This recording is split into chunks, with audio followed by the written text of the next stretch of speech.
اندازہ لگانا مشکل نہ تھا کہ وہ نشے میں ہے، مگر اس کی طاقت اب بھی ویسی کی ویسی ہی تھی۔ میں نے کہا دور ہٹو مجھ سے یارق شاہ، میں تمہارا قتل کر دوں گی۔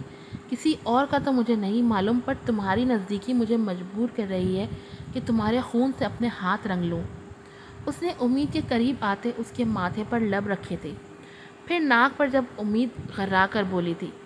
چہرہ لال پڑ چکا تھا، گردن کی رگیں واضح ہونے لگی تھیں جن پر یارق شاہ نے اپنے تشنہ لب رکھے تھے۔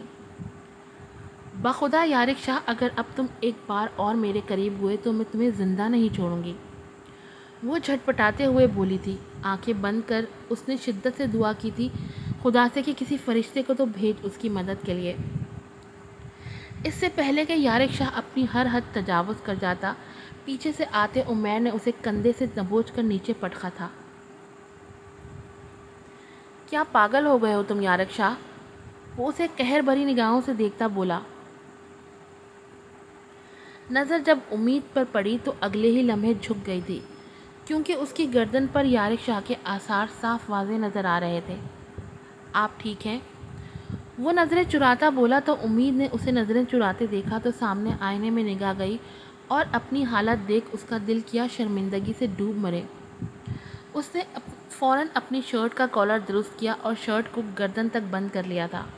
آنکھیں شرمندگی کے احساس سے بند ہوئی تھیں۔ بھائی بیچ میں مت آئے، یہ بیوی ہے میری، مجھے رات گزارنی ہے اس کے ساتھ، پیچھے ہٹیں۔ یارق شاہ پھر سے بے لگام ہوتا اس کے قریب آیا تھا تو وہ ڈر کے مارے عمیر کے پیچھے چھپی تھی اور اس کا کرتا پیچھے سے دبوچ لیا تھا۔ یارق شاہ سے بچنے کے لیے جو عمیر کے پیچھے چھپی امید کو نکالنے کی تگودود میں تھا۔ ہوش کرو یارق، کمعقل انسان، بے شک وہ بیوی ہے تمہاری، مگر اس میں اس کی رضامندی شامل نہیں، اور یہ رات نہیں صبح کا وقت ہے۔ امی نے تمہیں یہ سب کرتے دیکھ لیا تو قیامت ڈھا دیں گی اس لڑکی پر۔ عمیر اس بپھرے شیر کو پیچھے دھکا دیتے بولا۔ امید کی آنکھیں تشکر سے نم ہوئی تھیں۔ کوئی تو شخص اس حویلی میں ایسا تھا جو اس کی حفاظت کر سکتا تھا۔ شکریہ۔ اس نے نم آنکھوں سے اس کا شکریہ ادا کیا تو وہ سر خم کر کے رہ گیا۔ بہتر ہوگا آپ یہاں کا لباس پہنیں، یہ میرا حکم نہیں مشورہ ہے۔ وہ سادگی سے بولتا اس کے دل کو چھو گیا تھا۔ مگر میرے پاس یہ لباس نہیں ہے، وہ فوراً صفائی دیتے بولی تو وہ مسکرایا۔ آپ فکر مت کریں، آج آپ تک آپ کے سارے کپڑے پہنچ جائیں گے، وہ مسکرا کر کہتا بمشکل یارق شاہ کو کھینچتے ہوئے وہاں سے لے جا چکا تھا، جو اب شور کرنے لگا تھا۔ پیچھے امید بے جان ہوتے قدموں سے زمین پر گری تھی اور سجدہ شکر بجا لائی تھی۔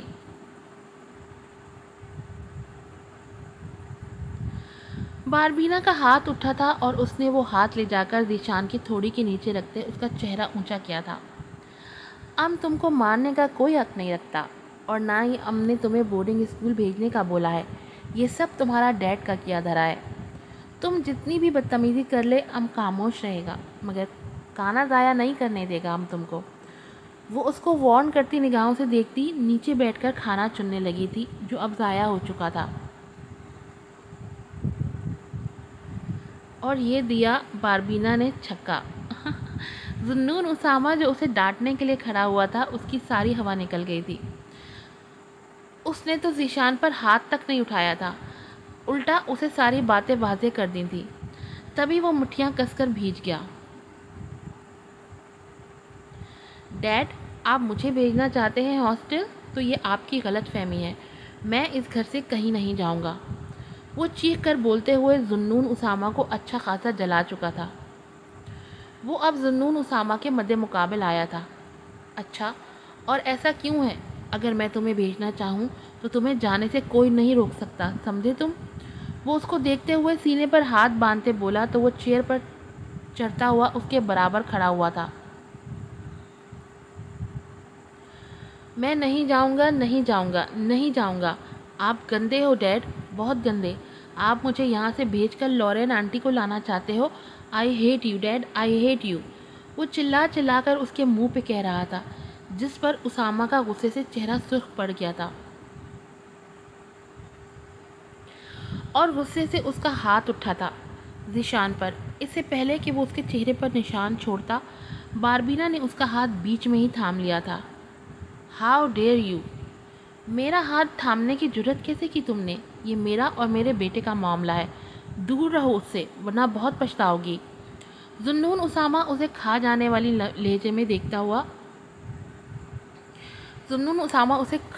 والی نظروں سے دیکھتا ہوا بولا تھا۔ ذیشان بھی اسے حیران کن تاثرات کے ساتھ دیکھ رہا تھا، جو اس کے اتنی بدتمیزی کرنے کے باوجود بھی اس کے اور اس کے باپ کے درمیان ڈھال بنی کھڑی تھی اس کی۔ آخر کیوں وہ اس کو اس کے باپ سے بچانا چاہتی تھی؟ اس نے تو کبھی اس کو ایک بار بھی ماں کہہ کر تک نہیں پکارا تھا، پھر بھی وہ اس کے لیے ہر ظلم سہنے کو تیار تھی۔ اس کو دکھ دینے والے کو مزہ چکانا اچھی طرح جانتی تھی وہ، مگر ایسا کیوں تھا وہ سمجھ نہیں پاتا تھا۔ تم سے پوچھ رہا ہوں میں، تمہاری جرت کیسے ہوئی میرا ہاتھ پکڑنے کی؟ وہ اس کا ہاتھ جھٹکتے ہوئے بولا۔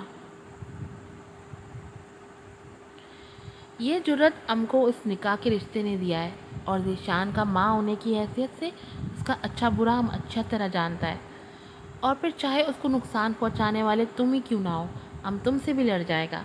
وہ اس کی آنکھوں میں دیکھتے ہوئے نڈر لہجے میں بولی تھی تو ذوالنون اسامہ کا دل کیا اس لڑکی کو ہی ایک تھپڑ جڑ دے جو ہمیشہ اس کا کام بگاڑ دیا کرتی تھی۔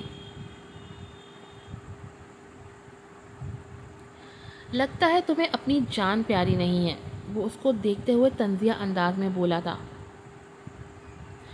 جس پر وہ تلخی سے مسکرا دی تھی۔ تم سے شادی کر کے ہم نے اپنا جان ہی گروی رکھا ہے، تم سے شادی کرنا اپنی زندگی عذاب میں ڈالنے سے مختلف نہیں ہے۔ وہ اس کے منہ پر جواب دیتی ہوئی اچھی طرح اس کی اوقات اس پر واضح کر گئی تھی، جس پر وہ آگ بگولا ہو گیا تھا۔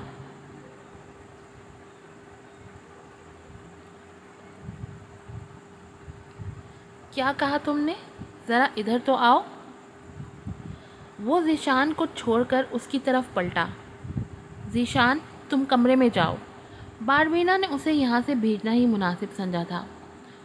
وہ جانا تو نہیں چاہتا تھا اسے تنہا چھوڑ، مگر پہلی بار ہی صحیح وہ اس کی بات مان کر وہاں سے جا چکا تھا، جس پر باربینا کے لب پہلی بار مسکرائے تھے اس سچویشن میں بھی۔ تم سے بول رہا ہوں میں، وہ اس کو جھٹکے سے قریب کھینچتے گویا ہوا۔ کیوں برا لگ رہا ہے کہ تمہاری بیوی باقی تتلیوں کی طرح تمہارا ارد گرد کیوں نہیں منڈلاتا؟ یہ چیز چبھ رہا ہے تمہیں کہ ہم ذیشان کے زیادہ قریب ہوتا جا رہا ہے؟ یہی بات ہے نا؟ وہ تو جیسے اپنی بات لگاتے ہوئے اسے اچھی خاصی تپتی بھٹی میں جھونک چکی تھی، جس پر وہ دانت پیس کر رہ گیا اور اسے قہر برساتی نظروں سے گھورا۔ باربینا صاحبہ، یہ مت بھولو کہ تم چاہے اس پر کتنا ہی نقلی پیار نچھاور کیوں نہ کر لو، مگر یہی حقیقت ہے کہ تم اس کی سوتیلی ماں ہو، اس کے علاوہ کچھ بھی نہیں، جس سے وہ نفرت تو کر سکتا ہے مگر ماں کا درجہ کبھی نہیں دے سکتا۔ وہ اس کا منہ دبوچتے ہوئے بولا تو اس کی آنکھیں دو پل کے لیے ہی صحیح نم ضرور ہوئی تھیں، کیونکہ وہ جانے انجانے میں ہی صحیح اس کی دکھتی رگ پر ہاتھ رکھ گیا تھا کہ اس کا دل لہو لہان ہو کر رہ گیا تھا۔ یہ شخص ظالم تھا تو بڑا کمال کا تھا۔ آج کی ایپیسوڈ یہیں پر ختم ہوتی ہے، تو چینل کو سبسکرائب کیجیے گا، بیل آئیکن کو ضرور پریس کیجیے گا، ناول کو شیئر کیجیے گا، مجھے دعاؤں میں یاد رکھیے گا۔ پھر ملوں گی آپ سے۔ السلام علیکم۔